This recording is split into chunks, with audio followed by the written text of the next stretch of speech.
Boys, girls, ladies and gentlemen, I can't ignore what I feel to fit in, And it's like,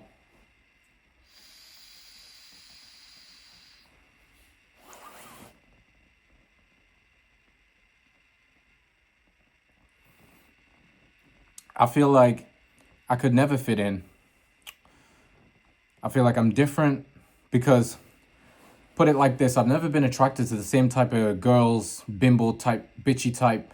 I've never been attracted to that the same way other guys have been. And I feel like I'm more attracted to the cool, calm, reserved, someone who will match my aura and personality. And it's like, I could never fit into the workforce. I could never fit into education because I never really had an interest for it. I just kind of had to do it because my parents, specifically my parents, being African, being black, and having, coming from Africa to England and them being raised and brought up in education, you know, they're older, so they came up in a different time where that stuff was really, of course, there's still, you could still get into business in the 1970s or whatever, which was the time period they were born in, right? And they were living through the 1990s. They could have started a business. I mean, Amazon was founded, if you look at businesses that are huge now, like Amazon was founded about 30 years ago, So it's like, that could have been my dad. That could have been my mom who founded like a huge business, but they didn't go that route. And I think they attempted businesses back in the day, but they didn't really take it seriously. They didn't really get good, knowledgeable, and get better at it over time. And so they just kind of conformed to the regular lifestyle at that time, which was a 9 to 5. Now you see more influencing is becoming more normal, more saturated, and it's for a reason because ultimately it's valuable, right? And it's kind of like a lottery ticket. And so why wouldn't you bet on yourself? Why wouldn't you do as much as you can to get skillful as possible to give yourself the best possible chance of succeeding in life?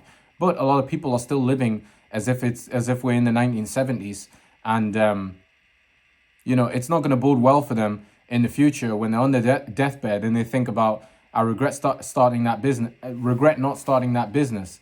But no one's ever going to be like, oh, I regret starting that business, because and I say that even though in business things can go wrong, you have to keep going, start a new business, or make your operations more efficient in the current business so that you can get more results from it, especially if you already have a few results coming in. All you got to do is make it more efficient. All you got to do is optimize it, and more results will come in. And so even now, I'm currently doing everything that I'm invested in. I'm currently doing it by myself, but I make things more and more efficient. So I'm able to kind of like juggle all of these tasks and responsibilities all by myself. I use AI for a lot of things as well. And but I still try to make the AI come off as realistic. That's the trick, which takes a little bit of manual labor, but alongside, non-manual labor or automated labor, that's the trick. You got to mix.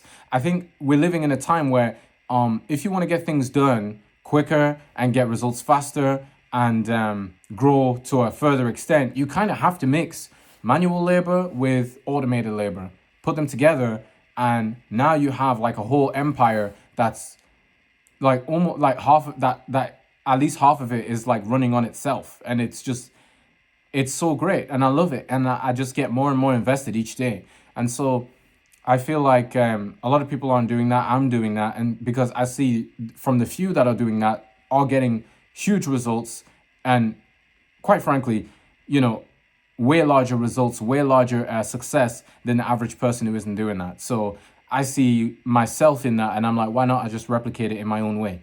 And so I I don't know. I just I don't fit into a lot of things. I mean, right now I work out, but I only do my biceps because I feel like, you know, my legs, they kind of get bigger on their own. I don't even train legs really, but I walk a lot. I walk quite often, whether I'm walking to like the corner shop and back, that's kind of enough to train my quads, my glutes and my hamstrings all at the same time. So they actually get bigger in real time. And because of the the upper body weight that I'm putting on when it comes to like my back, my biceps, when I do bicep curls, all of that adds on as a form of resistance, right? So when I walk, it's literally like I'm training in the gym. It's no different, especially if I'm going uphill as well, which a lot of the times I actually have to do. I actually have to climb up a flight of stairs or, go up a hill, some type of mountainous area. And it's enough to get by from, and it's enough for my legs to get bigger without actually having to like put like a lot of direct focus on it. And so I'm able to like build bigger arms quicker. I'm able to train arms more frequently, like every day, every other day, probably every other day, I'll be honest with you, because you always need a period for resting. And all of it is natural. I've considered taking steroids and stuff, supplements and all that. And it might be something I do once I start to reach my natural cap and as I get much older. But for now, if things are working, don't fix what's not broken. So, and I feel like the reason I put most of the training intensity into my biceps is because especially as a man, when you walk into the room and people can see you have big arms, even if you're wearing a shirt, but they can see that you have big arms through a shirt, a big, diaphragm, like a big frame. They're like, okay, this guy's disciplined, this guy's responsible, he's hard working, and your perception is instantly like, on an incline, especially if you're in a room with other people and they don't have the same stature that you hold, that you present with. So it's kind of like, it's crazy. And but I feel like it's worth it because women will look around and instantly think, damn, can he pick me up? I think he can pick me up. Damn, I wonder what he can do with all of that. Damn, I wonder what that feels like, compared to if you're skinny, you got no arms, you got a short frame, and you're not really getting that sexual or lustful like respect from people, men and women included. So it's good to just kind of carry that around with you. And I do things in my own way. I might do business, I might do social media, I take inspiration from, yes, I'm exposed to other content. So I take inspiration and guidance from other people who are more successful than me.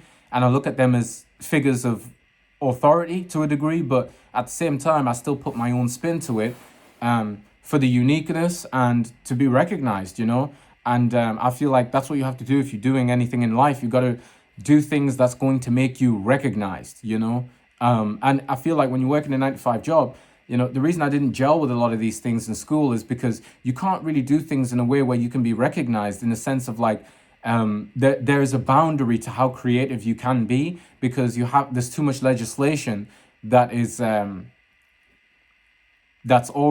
too much legislation that's already in place for you to really be able to create in the way that you want to, and you kind of have to follow the guidelines. And I'm someone who likes to bend the guidelines quite often, not to the point I get banned like I'm Sneeko or something like that, but like I wouldn't go and diss the creator of YouTube or anything like that. It's pretty idiotic, that's just nonsensical.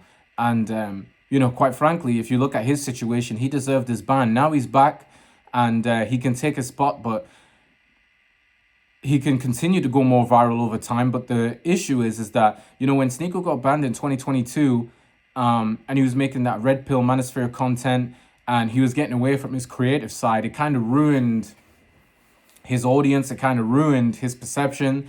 And then when he did get banned, it was like a standstill and he had to resort to other obscure platforms like Rumble and things like that, even though they are kind of taking off now, but they're still in growing and developing phases. And so it just killed off his momentum. He's back now.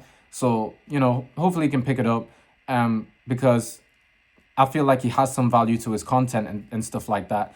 But it's like, I look at that and I'm like, okay, he's basically showing me what not to do. If he's being stupid, it can make me smart in basically doing the opposite of what he's doing. So he's going, completely against the guideline. I can bend the guideline to my own will, and I can keep my platform and, share my opinions and voice my thoughts and all of that good stuff. So Sometimes, navigating through life, I kind of feel like an alien. I kind of feel like I'm not understood. But, I'm fine with it. I think it serves me as well, because other people who, for the ones who can understand, they're going to be more so like, they're going to be more intensely attracted, as if compared to if I was just to spread like a more general message, then it would be like, I might gain an audience quicker, but it's going to be a less intense type of audience that I have, and more casual. And it's going to be like, I'm going to feel like I'm restricted and I can't go into certain topics. I can't speak in a way that, you know, I feel like where I'm being authentic to my own self, just to have to cater, or rather, I don't know if cater is the right word, but I'd say like conform to what the general audience would consume. I mean, I still factor that into my content, of course, but I do have I do have like a niche nature. So I try to do like a 50-50, where I'm kind of like catering towards the casual audience, but then also maybe I cater towards the casual audience when it comes to shorts, right? I might post a short that is up to a couple of seconds, up to a minute long, and that might bring in more of a general audience. And then when they go to watch the full video, where it's like a long form video and it's like 10 minutes plus, like this video is an example, and others that I got on my channel, they'll be more catered towards like a more niche audience, and a more people who have more broadened perspectives can more easily ingest the content it is that I'm creating, and I get the best of both worlds, I think, with content and with everything that I do, because that's just the way I operate. Um,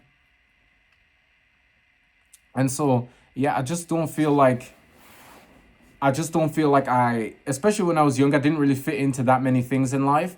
I always had different interests, and I took a very long time to really take the interest that I had seriously, because I feel like it was getting downplayed by family, by friends.